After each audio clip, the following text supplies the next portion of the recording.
Gubernur Riau Samsuar telah mengirimkan surat edaran kepada Bupati Wali Kota untuk mendirikan posko siaga darurat karhutla sampai ke tingkat desa guna mengantisipasi terjadinya kebakaran hutan dan lahan di kabupaten kota. Hal ini disampaikan Asisten 1 Setda-Prov Riau Jendri Salmon Ginting saat rapat koordinasi pencegahan karhutla bersama perusahaan perkebunan di Gedung Daerah Riau. Jendri Ginting mengatakan posko siaga darurat karhutla sampai ke tingkat desa tersebut bertujuan untuk menjaga kebakaran lahan pribadi maupun perusahaan. Oleh karena itulah menurut Jendri, pihaknya berharap Bupati Wali Kota agar cepat menindaklanjuti surat edaran itu, sehingga harapan ke depan bisa mencegah kebakaran lahan di tahun 2021 ini. Jendri Ginting menyatakan posko siaga di desa sangat penting sehingga ketika terjadi kebakaran bisa cepat dilakukan tindakan yang tepat. Dan selanjutnya juga kita sudah membuat surat edaran kepada Bupati dan Wali Kota agar membuat posko siaga karhutla sampai ke tingkat desa untuk menjaga kebakaran hutan dan lahan baik milik pribadi maupun milik perusahaan. Yang untuk posko siaga darurat tingkat desa ini, apa yang kita harapkan? Kita harapkan kepada pemerintah kota dan wali kota, kabupaten yang ada di Provinsi Riau ini agar cepat menindaklanjuti membuat posko siaga yang untuk menanggulangi tindakan preventif terhadap karhutla yang kita inginkan supaya terjadi kepada peristiwa tahun 2020 kita bisa 83% lahan kita sudah tidak ada lagi yang kebakaran. Saya rasa itu. Prima Ermat, Tim Liputan Barabas melaporkan.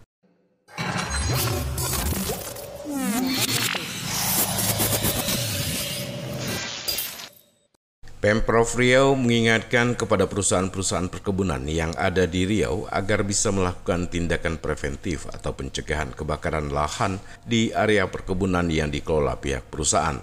Asisten 1 Sekretariat Daerah Provinsi Riau Jendri Salmon Ginting menegaskan jika ada perusahaan lalai maka sanksi akan langsung diberikan sesuai dengan perundang-undangan yang berlaku. Penegasan tersebut disampaikan Jendri ketika memberikan arahan kepada korporasi yang bergerak di bidang perkebunan di Gedung Daerah Jalan Diponegoro, Kota Pekanbaru. Menurutnya, tindakan preventif lebih baik daripada melakukan pemadaman terhadap lahan yang telah terbakar. Dijelaskan Jendri dalam pertemuan dengan perusahaan perkebunan yang ada di Riau ini, pihaknya langsung meminta agar mendirikan posko karhutla baik yang ada di perusahaan, kecamatan, dan sampai ke desa. Posko ini untuk mengantisipasi lebih cepat jika terjadi karhutla dan segera dilakukan tindakan. Sekarang ini ada 10 kabupaten kota yang memiliki hotspot, terutama yang paling besar itu di Kabupaten Bengkalis, Dumai, dan Siak. Jadi kita mengharapkan bahwa perusahaan perkebunan nanti bisa menjaga dan mengantisipasi tindakan preventif kepada lingkungan di sekitarnya supaya tidak lagi ada kebakaran hutan atau lahan maupun milik pribadi. Tujuan kita hanya untuk preventif, mencegah lebih baik daripada kita menanggulanginya. Kalau seandainya di lahan perusahaan itu ada yang terjadi karhutla itu seperti apa, Pak? Kalau yang terjadi kebakaran perusahaan, contohnya sekarang di Rupat Utara, PT apa namanya itu? Marita Makmur, kita minta kepada mereka, PT Marita Makmur, untuk terjun ke lapangan bersama dengan Muspida ataupun Kapolres dan Dandim dan seluruh aparat di tingkat kecamatan, contohnya di BPBD ada posko mereka di sana untuk menindaklanjutinya secara cepat, tepat dan tuntas. Itu. Akan ada sanksi nggak, Pak, ketika perusahaan lalai lahannya terbakar gitu? Pasti ada sanksinya, pasti ada sanksi telah diatur sesuai dengan ketentuan dan undang-undang yang berlaku. Untuk pertama ini kita kan tindakan kita cukup bagus sekali dan dipuji oleh Bapak Presiden dengan Bapak Gubernur kita. Antisipasi terhadap kebakaran itu lebih diutamakan daripada untuk menindak sudah terjadi kebakaran. Itu aja. Prima Ermat, Tim Liputan Barabas melaporkan.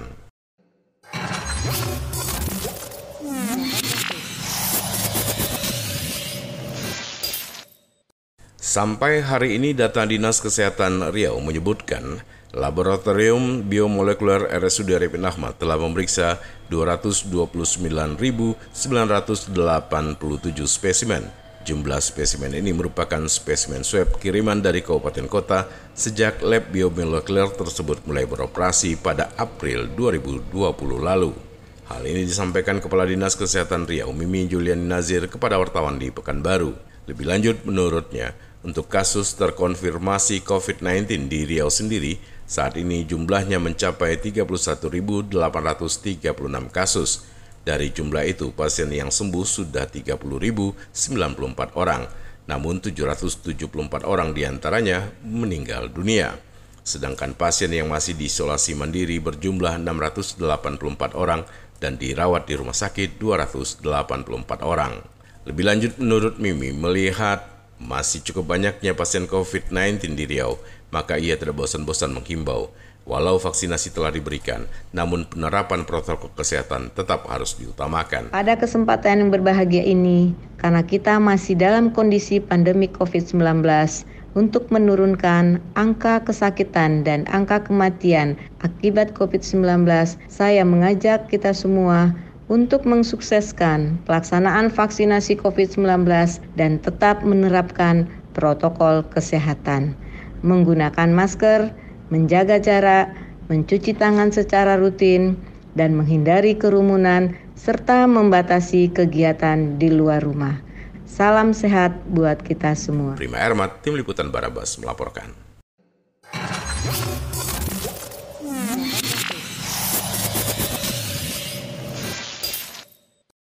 Pemerintah Provinsi Riau kembali menggelar rapat lanjutan bersama Komisi Pemberantasan Korupsi atau KPK pembahasan mengenai penarikan aset mobil dinas. Rapat koordinasi bersama KPK ini dibenarkan oleh pelaksana harian Sedaprov Riau Masrul Kasmi. Namun ia belum mau merincikan nama-nama mantan pejabat yang masih menguasai mobil dinas tersebut. Karena menurutnya nama-nama mantan pejabat yang masih menguasai mobil dinas tersebut masih didata. Lebih lanjut, menurut Masrul, tidak tertutup kemungkinan dilakukan penarikan paksa terhadap mobil dinas yang sudah dikuasai mantan pejabat tersebut. Namun menurutnya ada banyak opsi yang bisa dilakukan. Oleh karena itulah pihaknya melakukan koordinasi dengan KPK. Di sisi lain, Masrul juga menyebutkan adanya opsi lelang. Namun ia menegaskan sesuai aturan yang berlaku saat ini, setiap mobil dinas tidak bisa lagi serta-merta pengguna mobil dinas tersebut menjadi pemenangnya tanpa proses lelang. Semuanya harus melalui aturan yang berlaku. Sebelumnya, Direktur Koordinasi dan Supervisi Wilayah 1 Komisi Pemberantasan Korupsi, Didik Agung Wijanarko, mensinyalir ada banyak pejabat yang sudah pensiun namun masih menguasai fasilitas milik pemerintah provinsi dan daerah. Didik meminta kepada para kepala daerah di Riau untuk segera menertibkan aset pemerintah daerah yang masih dikuasai oleh pejabat yang sudah pensiun tersebut. Ditegaskannya, ASN yang sudah pensiun atau yang sudah tidak lagi menjabat tidak lagi memiliki hak mendapatkan fasilitas aset milik negara termasuk mobil dinas. Menurut Didik, jika surat somasi yang sudah dikirimkan kepala daerah melalui BPKAD tersebut tidak diindahkan oleh pejabat yang sudah pensiun namun masih menguasai kendaraan dinas tersebut, maka proses selanjutnya harus ditempuh melalui jalur hukum. Kendaraan kami belum detail tadi ya, tapi intinya kalau ada yang masih dipegang oleh orang-orang sudah pensiun, itu ya silakan aja disomasi. Kalau nggak mau mengembalikan ya dilaporkan saja ke Polri untuk diproses, kan gitu. Sehingga jangan sampai orang yang sudah pensiun masih membawa barang miliknya aset pemerintah daerah. Prima Ermat, Tim Liputan Barabas melaporkan.